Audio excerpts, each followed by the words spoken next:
So in this video, we're going to talk about how to divide rational expressions. So you remember how to divide fractions? When you divide fractions, remember you may have heard of the KCF method. Remember that you'll keep the first fraction, change the sign to multiplication, and then flip the second fraction. So instead of saying 3/5 divided by 1/10, we're going to rewrite this as 3/5 times 10 over 1. So then you would follow the rules of multiplication as we discussed in the previous video. So let's go ahead and do this. Let's cancel the common factors and then multiply. Notice that 5 and 10 have a common factor of 5. So this becomes 3 times 2, which is 6, over 1 times 1, which is 1. So this is just 6. So when we divide rational expressions, we're going to use a very similar concept. We're going to start off by flipping the second fraction and then changing the problem to multiplication. Then we're going to factor the numerator and denominator of both fractions, cancel any common factors, then multiply the numerators together and multiply the denominators together. So let's start off with this example. So you always want to start off by rewriting the problem. Whenever you see division, you want to go ahead and keep the first fraction exactly as it is, and then change the sign to multiplication, and then flip the second fraction. So you have x squared plus 4x plus 4 over 4x minus 12. So now we're going to take each numerator and each denominator and factor it. So let's take x squared minus 5x plus 6, and let's factor it. So we have positive 6. Since it's positive, we'll either have 2 positive or 2 negative factors. 5 is negative, so our factors are going to both be negative. So we have negative 1 and negative 6, or negative 2 and negative 3. Negative 2 and negative 3 add up to negative 5, so we know our factors will be x minus 2 and x minus 3. X plus 2 is prime, so we're just going to leave it as it is. And then now we have x squared plus 4x plus 4, so let's go ahead and factor that. So when we factor it, we need 2 factors that multiply to 4, but add up to 4. So 4 is positive and 4 is also positive, so we need 2 positive factors. So we have 1 and 4 and 2 and 2. 2 and 2 does add up to 4, so that is our correct combination. So we have x plus 2 times x plus 2. And then now we finally have 4x minus 12. We can factor this using a GCF. So notice that this binomial has a GCF of 4. So we're going to pull out a 4 from both terms.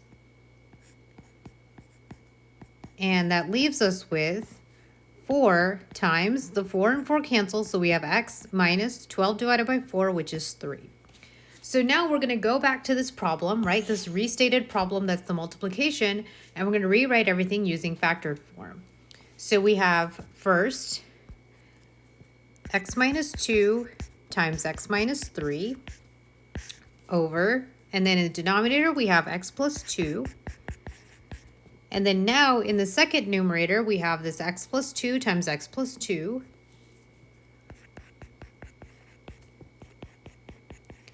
And then in the second denominator we have 4 times x minus 3. So now we're going to cancel out our common factors.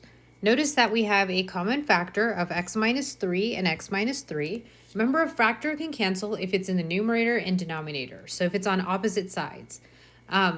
So don't cancel anything that's on the same side of the fraction.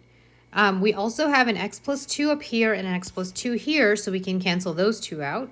And so what we're left with in the numerator is x minus 2 times x plus 2. And then in the denominator, we have 4. So that is now our final answer. So now let's try dividing these two rational expressions. So we have we're going to start off by keeping the first fraction, changing the sign to multiplication, and then flipping the second fraction. So now let's go ahead and factor out what we have. So 3x squared y, I can just write that as 3x times y. And then we have that's over x plus 2. And then here we have 2 plus x. So realize by the commutative property of addition, like if I have a plus b, that's the same thing as b plus a. Okay, so in addition, I can reverse. So I'm just going to write this as x plus 2. So you can see that it looks like the other common factor it has.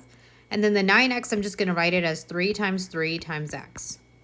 So now let's cancel our common factors. So I can cancel a 3 from up here and one of the 3's here. I can cancel an x and an x. And I can cancel an x plus 2 and an x plus 2. So what I'm left with is xy in the numerator. And then in the denominator, I just have 3. So this is now my final answer. So now let's try dividing these two expressions. So remember, always start off by our keep, change, flip idea. So we just keep the first fraction, change to multiplication, and then flip the second fraction. And now let's work on our factors. So 4x minus 4 has a GCF of 4. And so we're going to pull out that 4 and then divide what we have. And so that gives us 4 times 4 and 4 cancel. We have x minus 4 divided by 4, which is 1. Now let's factor the x squared minus 2x. So notice that these two terms have a GCF of x. So we pull out the x, and then we have x squared over x minus 2x over x. So that simplifies to x times x squared over x will reduce to just 1x. And then minus, and then the x and x will cancel, so we have 2. Now the x is prime, so we're just going to leave it as it is. And then we have x squared minus 1, which if you remember, that is the difference of two squares. That's x squared minus 1 squared. So that will become x plus 1 times x minus 1. So now let's rewrite this problem using all of our factored expressions. So we have 4 times x minus 1 over x times x minus 2, and then we have times x over x plus 1 times x minus 1. So now let's look for our common factors. So we have this x minus 1 and x minus 1 that will cancel, and we also have an x and x that will cancel. So in the numerator, that leaves us with just 4, and we have 4 over x minus 2 times x plus 1. And that is now our final answer. So now let's try dividing these two rational expressions. So once again, remember, always start off by rewriting the original problem. So we have x squared minus 4x plus 3 over x squared minus 9 times 3 over 3x plus 9. So now let's go ahead and factor what we have. So we have x squared minus 4x plus 3. So to factor this, we need two factors of 3 that are going to add up to negative 4. Since 3 is positive, I'm going to have two negative factors, so I can have negative 1 and negative 3. That's my only possible combination, and it does add up to negative 4. So the factored form of this expression is going to be x minus 1 times x minus 3. Now I have x squared minus 9. So if you notice, that is the difference of two squares. So x squared minus 3 squared, so that gives me x plus 3 times x minus 3. 3 is prime, so I'm just going to leave it as is, and then I'm going to factor this 3x plus 9. Notice that I have a GCF of 3, so I factor out that 3, and we'll see what that leaves me with. So I have 3 times 3 and 3 cancel, so I have x plus 9 divided by 3, which is 3. So now let's go ahead and plug all our factors back into this newly rewritten problem. So we have x minus 1 times x minus 3 over x plus 3 times x minus 3 times 3 over, and then we have this 3 times x plus 3. Now let's go through and cancel any common factors. So we have an x minus 3 and x minus 3, and we also have a 3 and 3 that will cancel. Notice the x plus 3 and x plus 3 will not cancel because they're both in the denominator. Okay, so be careful about that. So when we multiply everything out, we have x minus 1 over x plus 3 times x plus 3. And if you would prefer, you can actually write that as x minus 1 over x plus 3 squared. Okay, it's just a little bit more neater to write it like that. So now you can go ahead and pause the video and try this example on your own.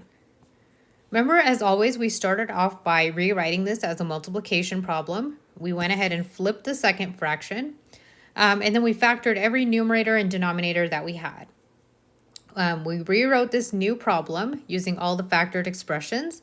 So we canceled all the common factors. We canceled an x minus 5 and x minus 5. a 5 and a 5, and we canceled an x from each side. Then that left us with x plus 5 over 2 times x minus 5. So in summary, remember, you can divide rational expressions using these steps. You flip the second fraction and change the problem to multiplication, then factor the numerator and denominator of both fractions, cancel any common factors, then multiply the numerators together, and then multiply the denominators together.